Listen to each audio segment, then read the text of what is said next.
¿Y qué debo dejar de ser y en quién me debo convertir? Entonces la crisis te va a decir, tienes que dejar de ser víctima y de las cenizas de la víctima tiene que renacer tu propio héroe, como el mito del Fénix. El victimario es el culpable y la inocencia es muy dulce.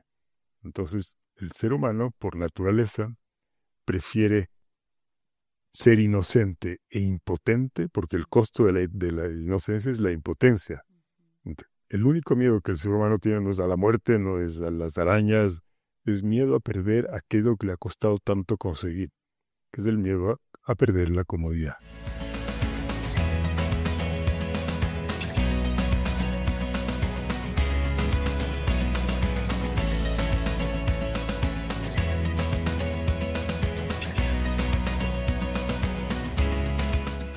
Hola, bienvenidas y bienvenidos a Más Bienestar Podcast. Soy Carla Sarmiento Dávila y estoy muy contenta de que el día de hoy nos acompañes en este episodio muy especial.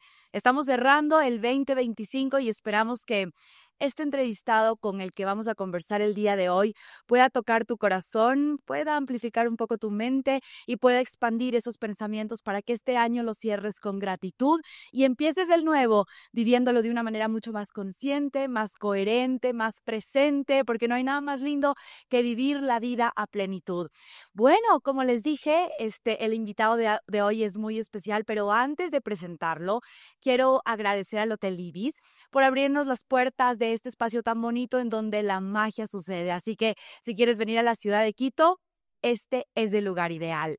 Hay conversaciones que no solamente se escuchan, se sienten. Conversaciones que llegan cuando un ciclo termina y cuando otro empieza a abrirse. Hoy, en esta última semana del 2025, quiero invitarte a una conversación de ellas. Mi invitado es una voz que no busca agradar, sino más bien despertar.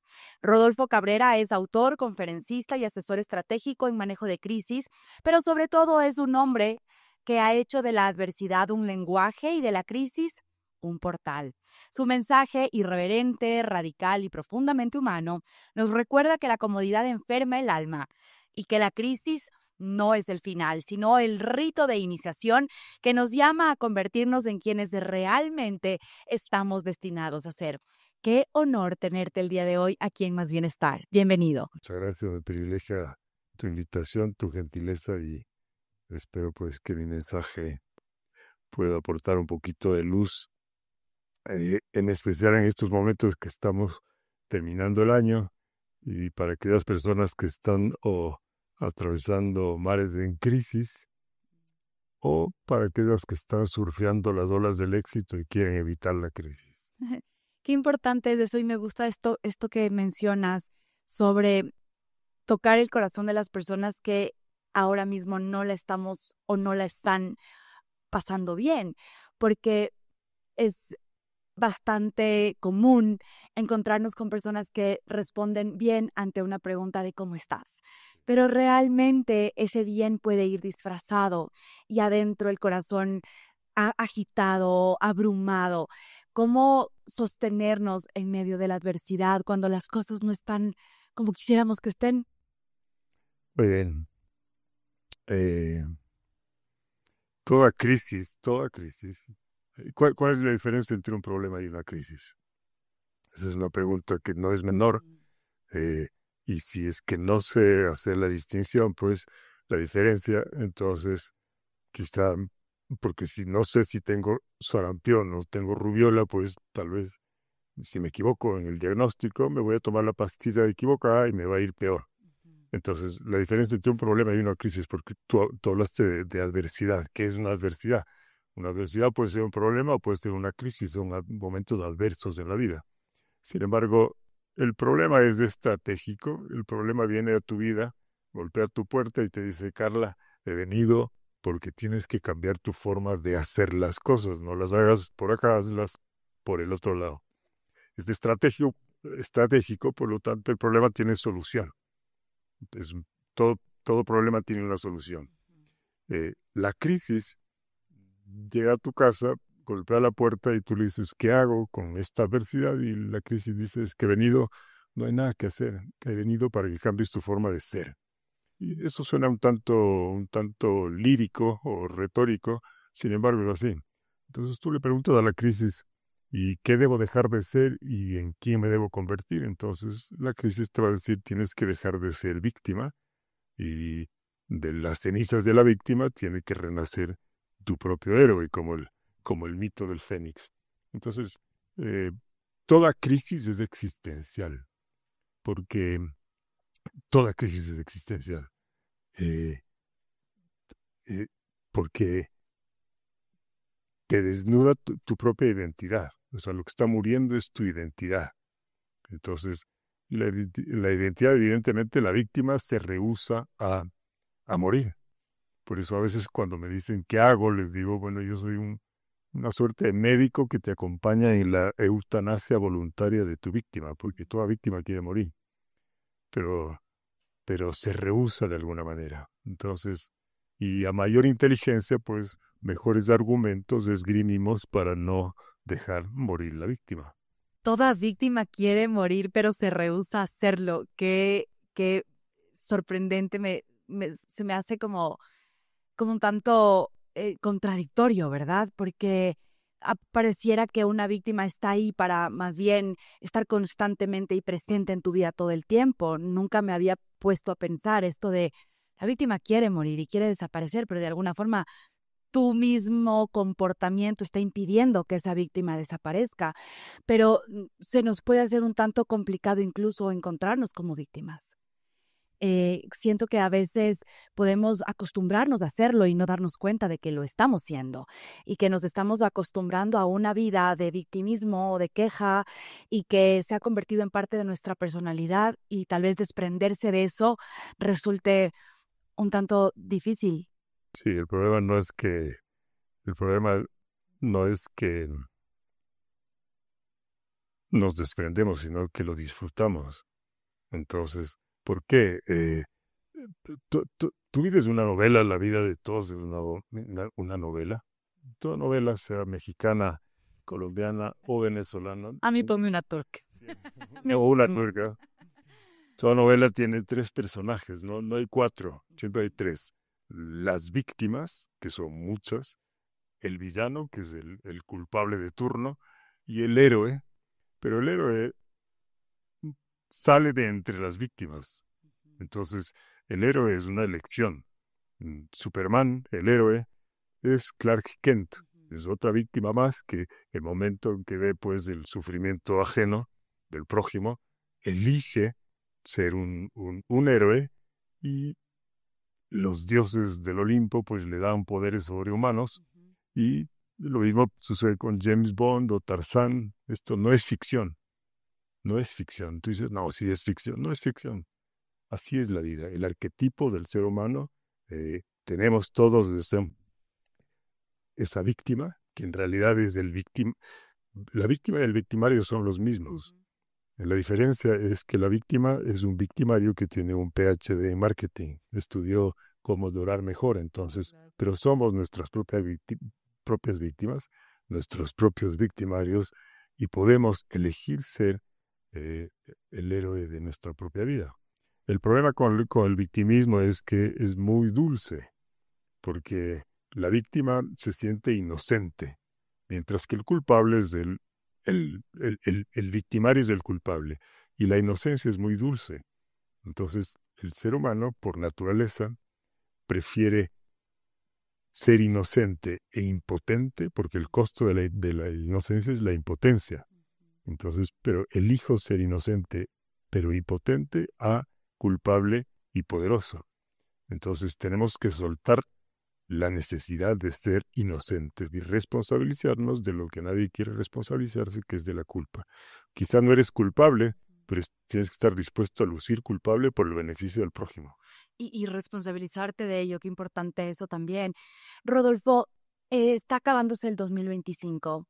Y bueno, este podcast es atemporal y esa es la magia de esto, ¿no? Que podemos verlo cuando sea, pero cerrar ciclos puede ser al finalizar el día, puede ser al finalizar la semana, al finalizar un mes, al finalizar un año. El cerebro está como muy adaptado a esto de cerrar ciclos, porque el 31 de diciembre estamos súper cansados, pero por obra de magia el 1 de enero estamos con ganas de empezar de nuevo, con ganas de lograr metas. Y siento que es el momento adecuado o un buen momento para poder resignificar lo que has vivido, darle un nuevo sentido y con ello sacar lo bueno, de alguna manera tomar aquellas cosas que te hicieron más grande y también analizar aquellas cosas que no hiciste y aquellas cosas que no lograste cumplir para que no sigan convirtiéndose en parte de tu día a día, porque también siento que nos acostumbramos a decir, no lo hago, otra vez no lo hice, otra vez no lo conseguí. Mi pregunta es, ¿por qué nos acostumbramos tanto a empezar de cero o de nuevo, que no es lo mismo, pero digamos a empezar de nuevo? ¿Por qué nos acostumbramos a ello y tenemos ganas del primer mes, la primera semana o las primeras horas y no logramos sostenernos con esta emoción o con estas ganas o con esta convicción de cumplir aquellas cosas que nosotros queremos hacer? Mi abuela decía carrera de caballo para de burro. ¿Qué quiere decir? Que el entusiasmo es efímero. Entonces, estos umbrales, estos vórtices, como son el inicio de un año, de una década, o el inicio de un matrimonio, o de un nuevo trabajo, siempre te entusiasman, eh, te motivan. Pero el ser humano, al inicio de la entrevista, hablabas de que una de las frases de estas, de una conferencia que di hace algunos años, eh, el veneno de la cordura se llama, el veneno de la cordura. La frase que sintetiza o que encapsula la conferencia en sí, dice, la comodidad. ¿Por qué no me innovo cuando estoy bien y solo me innovo a patadas cuando estoy mal? Porque cuando estoy bien, innovarse es antinatura. Entonces, lo natural es innovarse cuando estoy mal. Entonces, ¿por qué no me innovo? Porque tengo miedo. Cuando estoy surfeando la ola del éxito, no me innovo porque tengo miedo. ¿Miedo a qué? Solo hay un miedo en la vida. Solo hay un miedo. No hay dos miedos, no hay 10 miedos. El único miedo que el ser humano tiene no es a la muerte, no es a las arañas, es miedo a perder aquello que le ha costado tanto conseguir, que es el miedo a perder la comodidad. Entonces, la comodidad es asintomática, es como la diabetes, es así, no sabes, No la sientes. no la sientes, parece que estás incómodo, parece que estás sano, pero estás con diabetes, parece que estás incómodo, pero en realidad estás cómodo. La comodidad es asintomática, pero enferma porque produce cordura, y la cordura envenena tu creatividad. Entonces, si es que la comodidad es asintomática, pero produce cordura, y la cordura envenena tu creatividad, ¿qué es lo que produce la comodidad? Para comprender esto tengo que primero saber qué es lo que produce el contrario, el antónimo, la incomodidad. La incomodidad produce locura y la locura potencia mi creatividad. Si la locura potencia mi creatividad, ¿qué es lo que la cordura potencia? El contrario de creatividad, que es la destructividad. Entonces, ¿de dónde vienen las adicciones? ¿De dónde vienen los problemas? De la comodidad. ¿Y quién le tiene cómodo al niño? Entonces, ¿quién necesita ir al psicólogo? ¿El niño que está con la adicción o el papá que le tiene cómodo? Entonces, la sobreprotección, sea de un padre con sus hijos, o de un jefe, de un líder con su equipo de trabajo, o de un gobernante con el pueblo, el mantenerlos cómodos, va a hacer que ese pueblo se vuelva, comience a utilizar sus talentos, los hijos comiencen a utilizar los talentos para destruir versus construir. Entonces, ¿pero por qué está cómodo? ¿Por qué está el gato con qué coge ratones con sus talentos? ¿No es cierto? Que son distintos al del perro. Tu hija tiene distintos talentos a los de tu hijo. Entonces, ¿con qué coge talento? ¿Con qué construye una vida plena tu hijo o tu hija? ¿Con qué coge ratones un gato? Con sus talentos, con sus uñas y su agilidad. ¿Y con qué daña las cortinas? Con sus defectos, no, con sus talentos. También con sus Entonces, talentos. ¿pero por qué está dañando las cortinas? ¿Por qué le tienes en la sala cómodo porque hay un plato de comida al final, a mediodía. Entonces, ¿quién le da el plato de comida? Entonces, ¿quién tiene el problema? El problema es del líder, el padre, el gobernante, que tiene al pueblo cómodo. Y el pueblo va a comenzar a dañar las cortinas y va a morder la mano del que le dio de comer. Y eso siempre pasa. Cuando das gratis algo, la persona a la que le diste te muerde la mano. De ahí viene el refrán que dice, mordió la mano del que le dio de comer. Entonces es importante reconocer esta incomodidad como un catapultador hacia lo que queremos Detonante, alcanzar. sí. Entonces, a final del año, entonces mi recomendación, digamos, para un poco ir pragmatizando o aterrizando, el 90 o más por ciento de los seres humanos, ¿qué es lo que hacemos? Terminamos diciembre y decimos, vamos a quemar el año, ¿no es cierto? Pero para quemarle, el solo hecho de quemar un año que acaba de pasar quiere decir que me estoy quejando de ese año y espero, toco madera, de que el próximo año sea mejor. Entonces, si es que la queja del año que estoy quemando, la queja es detonante de pedir. Entonces, todo quejón es pedigüeño. Entonces, si yo termino el año quejándome y pidiendo, me va a ir peor que el año anterior. Entonces, ¿qué es lo que debo hacer a finales de año? Es el contrario de la queja, que es agradecer. Y la gratitud viene empaquetada del dar. Entonces, gracias por el año, no importa cuán duro haya sido, pero gracias. ¿Y cómo puedo aportar más este próximo año a la vida? ¿No? A través del oficio que tengo, de lo que fuera. Si es que comienzo así el año, y esto suena un tanto retórico, yo siempre digo, no, esto no tiene nada que ver con religión, yo no soy un hombre de religión, la vida es así. Entonces, si comienzo el año, si termino el año con gratitud y comienzo el año preguntándome cómo puedo ser una mejor persona y aportar más al mundo, pues la vida me va a sonreír. Es tan cierto eso. Y ahora que dices dar, voy a hacer una pausa deliciosa y te voy a hacer una pregunta. Que dice, ¿no te pasa que a veces buscas algo en medio del día simple, delicioso, que te llene de energía? ¿Te pasa? Sí. Sí, ¿no es cierto? A mí también. Y desde que, bueno, yo llevo tomando kéfir desde hace mucho tiempo. Lo tomé más desde la pandemia porque nos ayuda a subir el sistema inmunológico.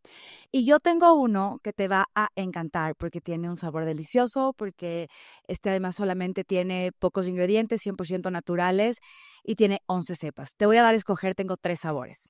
El de vainilla, el de frutos rojos o el natural. ¿Cuál prefieres? Frutos rojos. Uy, eres de mi team.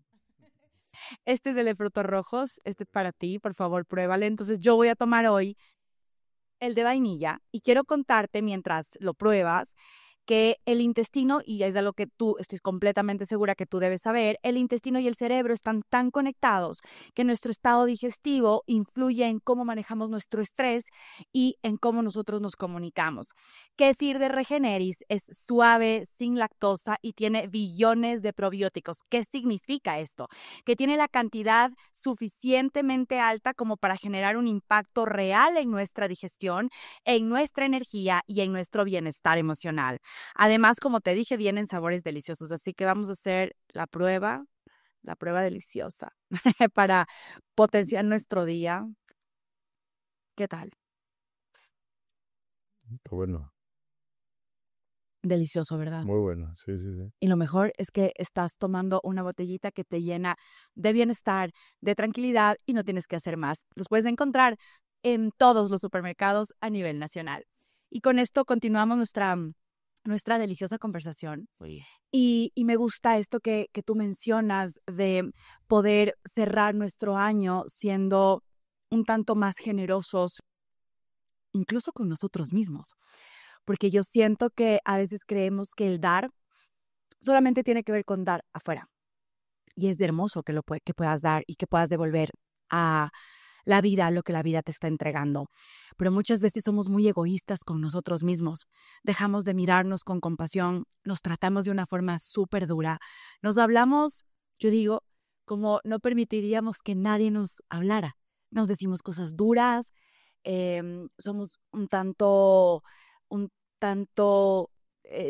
latigadores con nosotros mismos.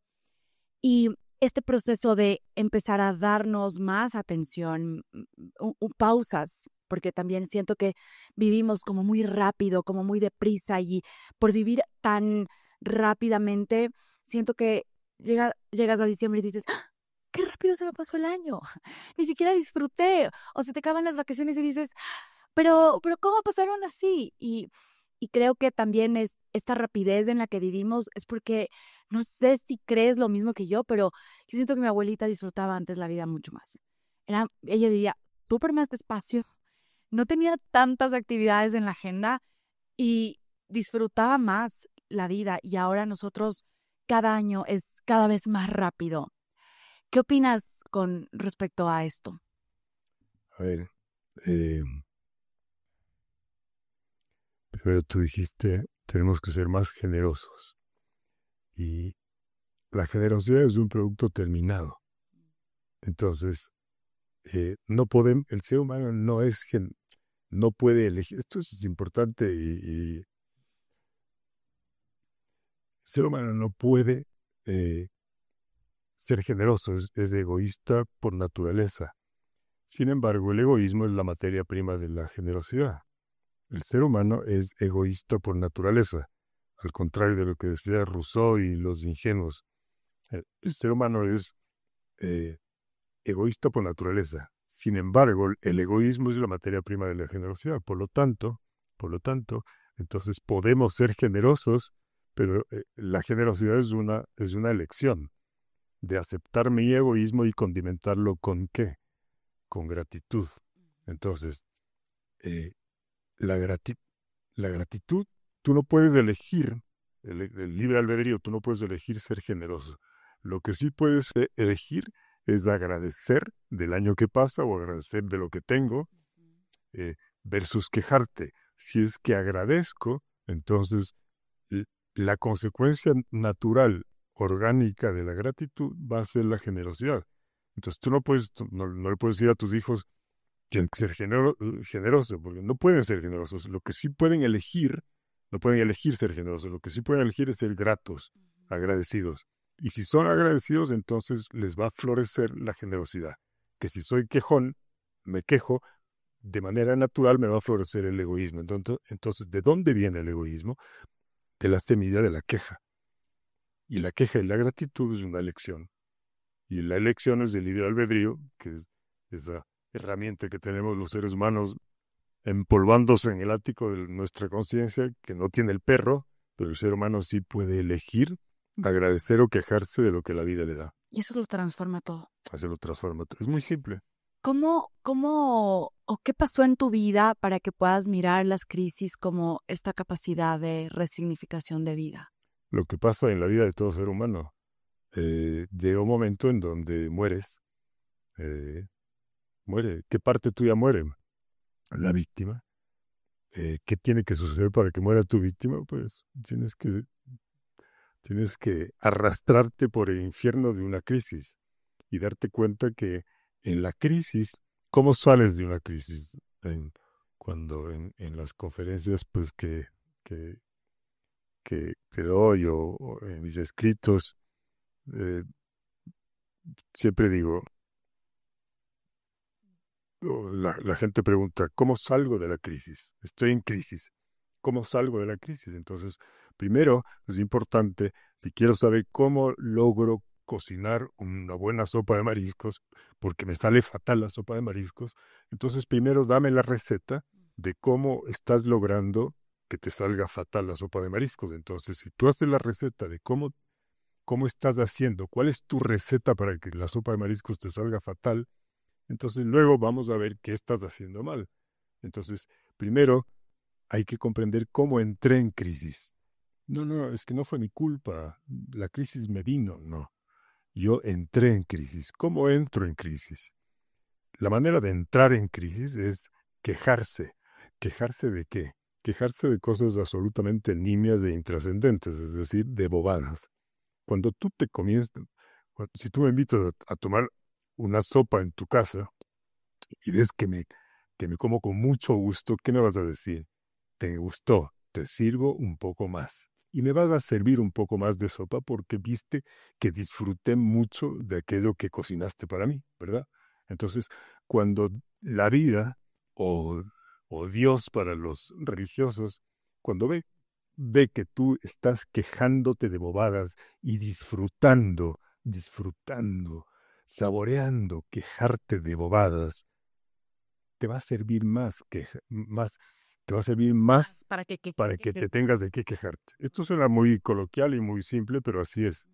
Entonces te va a traer algo muy grande para que tengas de qué realmente quejarte. Entonces entras en crisis. ¿Cómo salgo de la crisis? Salgo de la crisis haciendo lo mismo que hice para entrar en crisis, pero al revés. ¿Cuál es el revés de la queja? La gratitud. Entonces solo hay que comenzar en la crisis, en el medio de la crisis, cuando estés topando fondo, tienes que comenzar a agradecer. ¿De qué? De bobadas, de cosas absolutamente intrascendentes o niñas, de pequeñeces.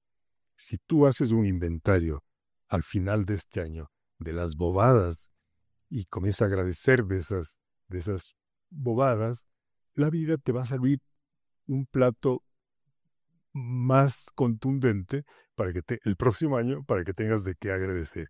Esto que a muchos les puede sonar, a muchos eruditos o quizá les puede sonar un tanto simple o simplón, no es simple, no es simplón, es simple.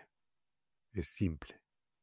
A esto decía, pero porque sea simple no significa que no es válido. no es simplista, no es simplón, es simple. Einstein decía, si tú mismo no puedes explicar algo de manera simple, quiere decir que tú no lo entiendes. Entonces, esto que acabo de decir es el resumen, digamos, de toda una vida de, de comprender este concepto de la crisis. Entonces, espero que les pueda servir, pues. Rodolfo, en tu manifiesto y en esta entrevista has hablado mucho sobre esto de matar a la víctima. Y me voy a quedar ahí un rato porque quiero entender y aprender a matarla. ¿Cómo tendríamos que empezar a trabajar con esta víctima que siento que todos tenemos en algún momento de nuestro camino?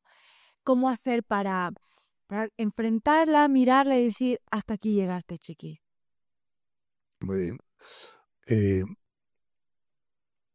Para aquellas personas que hayan tenido una experiencia tan dramática como que un hijo quiera quitarse la vida, o que efectivamente se haya quitado la vida, o alguien que ya no quiera vivir, nadie quiere morir, nadie quiere morir.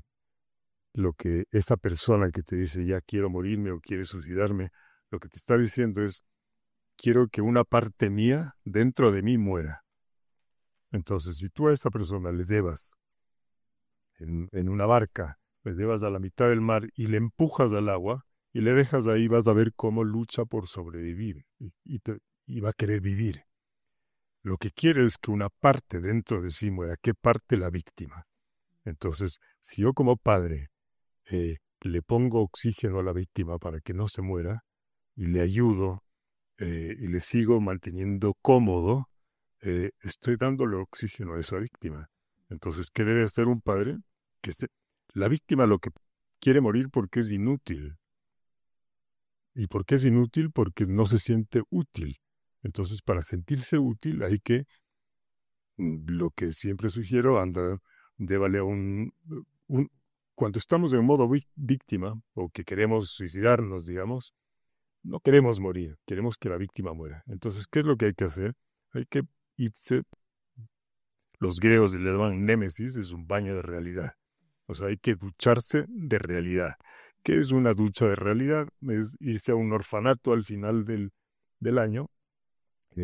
Hay uno en donde los huérfanos, además de ser huérfanos, tienen SIDA, todos. Entonces, podrías ir ahí con una bolsa de caramelos, una bolsa de galleta, conversar con esos huérfanos un ratito y cuéntales tus penas. Cuéntales tus problemas a esos huérfanos, para que ellos te compadezcan, pues. Y cuando salgas de ese orfanato, luego de haberle llorado tus penas de estos huérfanos, te vas a sentir un tanto cateto. Te vas a sentir idiota. Pero te va a florecer la gratitud de haberte comparado con alguien más. Entonces, pégate un baño de realidad antes del fin de año. Llévales a tus hijos a que dejen los juguetes antiguos de un orfanato y que jueguen con los niños. No se van a traumar, se van a ubicar. Entonces, la crisis es un ubicatex, te ubica. ¿En dónde te ubica? En el presente. ¿Y por qué te ubica en el presente? Porque estabas en el ausente, estabas futurizando. Tú dijiste hace un momento que hoy en día las cosas pasan rapidísimo. Bueno, porque estamos en el futuro, no estamos en el presente. Y la puerta, me gustó eso. Estoy preocupado. ¿Qué es un preocupado? Ocupado antes de hora. Estás ocupado antes de hora. Total. ¿Y por qué estás ocupado en el futuro? Aquel que está ocupado en el futuro está preocupado. ¿Y por qué estoy ocupado en el futuro? Porque estoy desocupado en el presente. Pues entonces todo preocupado es desocupado. Todo preocupado es desocupado. Ocúpate en el presente. Y la puerta de entrada al presente siempre es la gratitud. La puerta de salida del presente es la queja. Es fantástico conversar contigo.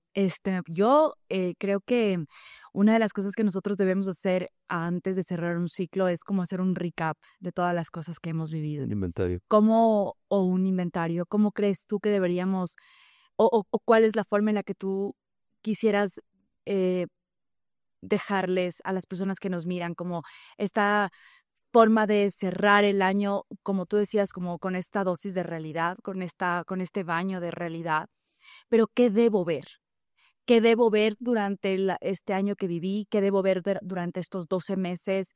¿De qué debo ser consciente para responsabilizarme, como ya lo mencionaste hace un momento, y también para apersonarme de esas cosas y tener la valentía para lograr un año más consciente, sobre todo, porque a veces estamos muy enfocados en las cosas por cumplir, en los objetivos, que todo está bien, creo que está muy bien, pero también creo que nos olvidamos de vivir y de poder disfrutar de ese camino, disfrutar de ese proceso y poder vivir a plenitud cada día.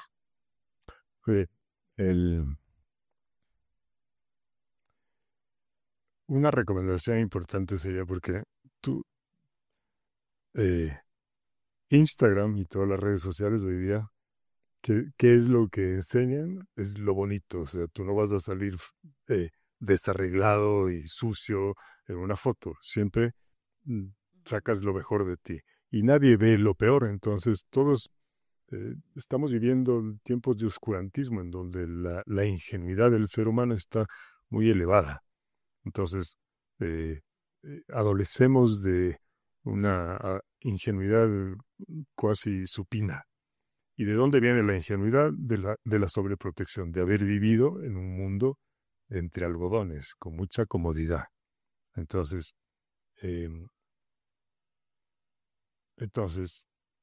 no hay un Instagram en donde veas la realidad.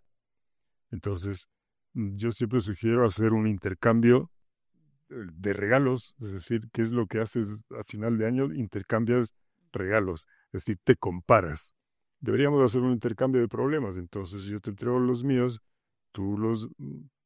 a los 2 minutos de yo apersonarme de tus problemas voy a decir, perdona, te devuelvo. Venga.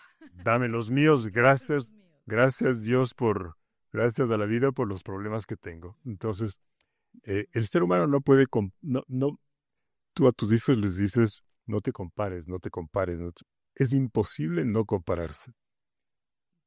Es como decir, no respires, no puedes no respirar, no puedes no compararte. La mente es un artefacto evaluatorio que está hecho para compararse. Benchmarking le llaman en términos corporativos. Entonces tú te comparas tus zapatos con mis zapatos, tu coche con mi coche, tu casa con mi casa. No puedes no compararte. Lo que sí puedes elegir es con quién te comparas.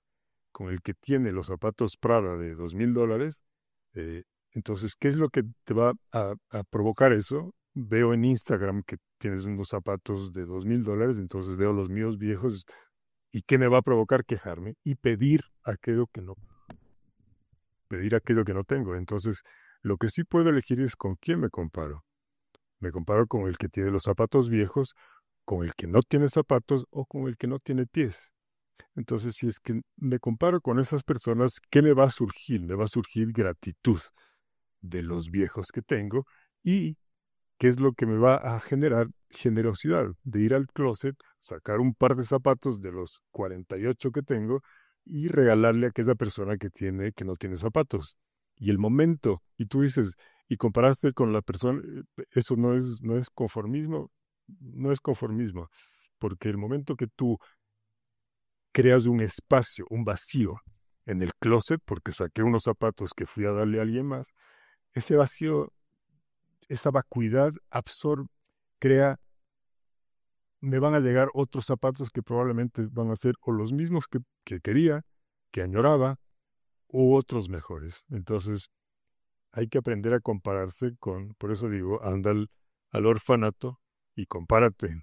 Y luego de eso, pues vas a ver cómo te aflora la generosidad y la vida te bendice. Y, y creo que también una de las cosas que debemos ser conscientes para cuando estamos empezando un nuevo ciclo es las decisiones que debemos tomar. Pero generalmente tomamos decisiones desde este lado de necesito, quiero, rapidez, o sea, como tomamos decisiones desde un lado sin claridad, desde la oscuridad, desde el miedo, desde este ego que nos lleva a lo que tú has mencionado durante toda esta entrevista, para que podamos tener mayor claridad y tomar decisiones que realmente nos lleven a trascender como seres humanos. ¿Qué debemos mirar? ¿Qué debemos observar y qué debemos tener en cuenta para que estas decisiones vayan muy acorde con lo que queremos en nuestra vida, lo que queremos lograr en nuestra vida? El ser humano, cuando nace, necesita, sus hijos cuando nacieron, necesitan. ¿Qué necesitan? Tienen dos piernas, pero no pueden, no les funciona todavía porque son niños, ¿no es cierto?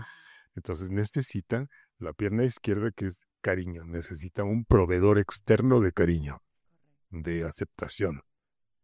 Y la pierna derecha necesitan un proveedor externo de seguridad, de protección.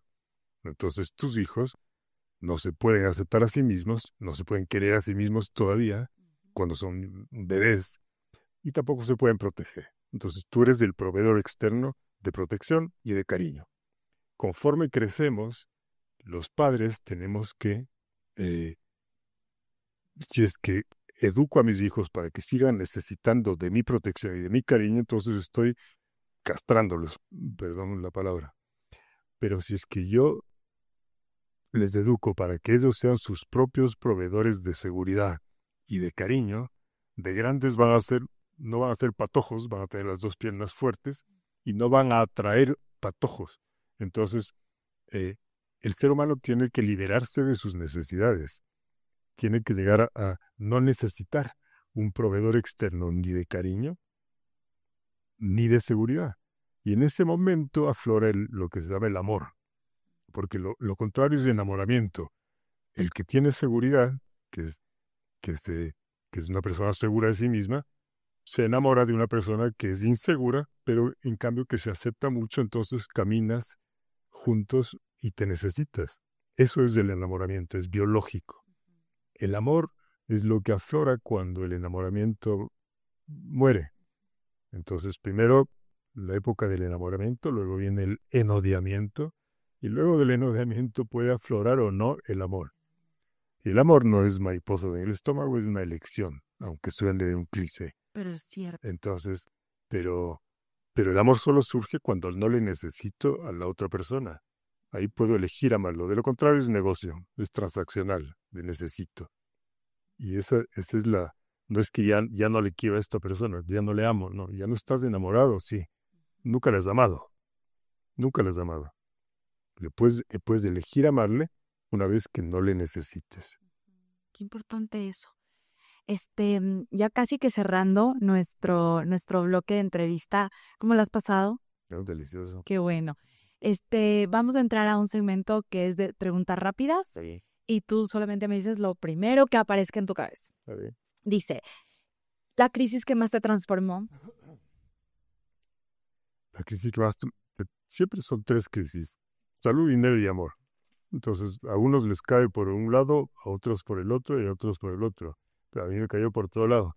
No, pero en realidad la crisis fue una crisis existencial que tuvo que ver con una situación profesional, de carrera. Una creencia que tuviste que matar para renacer. Y Papá Noel no existe. O sea, Papá Noel no existe. El socialismo es Papá Noel, el que hay que dejar de ser ingenuos. ¿Qué te hace sentir verdaderamente vivo? Eh, cuando no me inyecto pensamiento, porque el pensamiento te lanza al futuro. Es decir, cuando sufres y cuando amas, cuando no estás anestesiado de pensamiento. En el presente está el dolor y está el placer. Si no estás dispuesto a sentir el dolor, tampoco vas a sentir placer. Sientes una vida plana, entonces desabrida. Una práctica que nunca abandonas. La meditación. ¿Qué es valentía para ti? Es una lección. La valentía es una lección. ¿Un libro que te marcó? El Tao Te Ching. ¿Qué prefieres? ¿Caos que despierta o calma que adormece? El caos despierta siempre. Una frase para quien esté cruzando su situación más retadora, ¿cuál es la que debe repetirse? Que lo que busca está al otro lado del desierto. Hay que atravesarlo. Y aunque nos cueste, es algo que tenemos que hacerlo sí o sí. Aunque nos cueste, tenemos que morir en vida para poder renacer en vida también.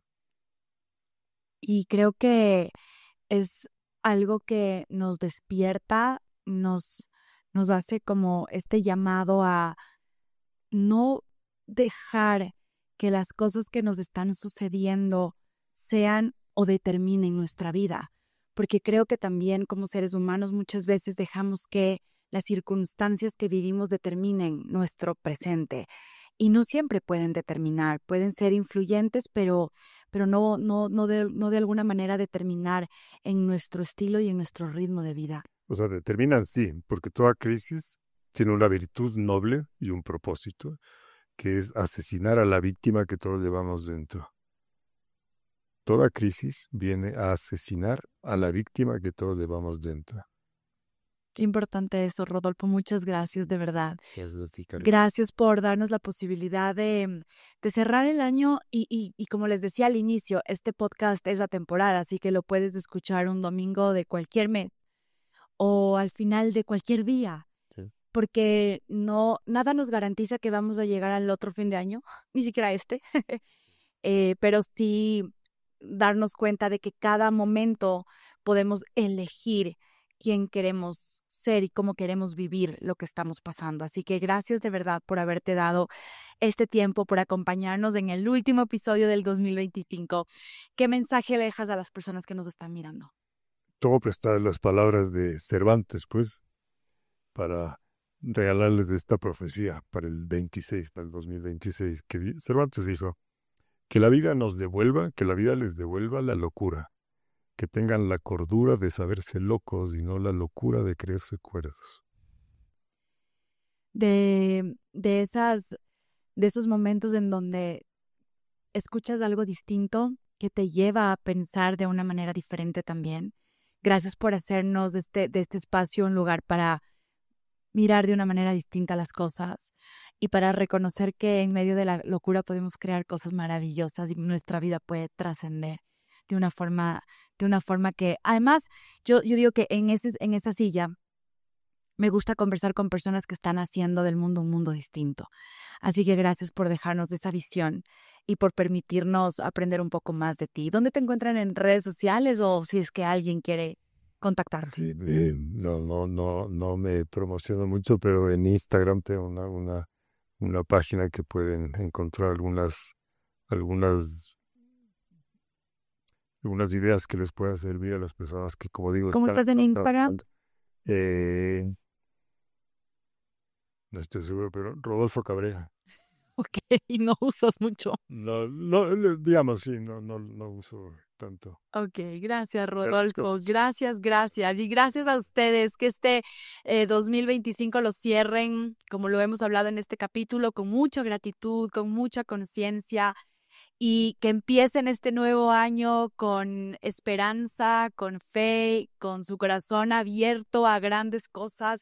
Gracias por acompañarnos durante todo este año, gracias por compartir nuestros episodios, por suscribirte, por comentar y sobre todo por querer desde este lugar convertirte en una mejor versión. Soy Carla Sarmiento Dávila y siempre es un honor contar contigo. Chau, chau.